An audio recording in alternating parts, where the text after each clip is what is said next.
söndürdülər. İlk növbədə indi yenə bir 5 saniyə videonu saxlayın, sual verin. Tabeli mürəkkəb cümlədir, tabelsiz mürəkkəb cümlədir. İlk növbədə biz nəyə şahid oluruq? Burada ki-ni görürük, ki ünsürü tabeli mürəkkəb cümlənin tərkibində işlənir. Demək bu tabeli mürəkkəb cümlədir. Birinci məsələni həll etdik.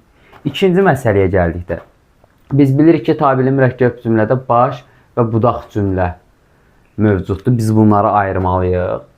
Normalda biz nəyi bilirik? Biz normalda bilirik ki işlənirsə birinci baş gəlməlidir, sonra budaq gəlməlidir.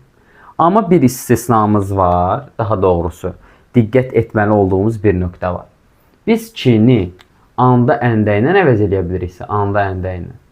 Deməli, burada artıq əksin olacaq, tamamilə başqa cür olacaq. Təzəcə evə gələndə işıqları söndürdülər. Anda əndə ilə əvəz edə bilirsənsə, deməli artıq budaq gəlir, daha sonra baş gəlir. Sağ olun, sağlıqla qalın.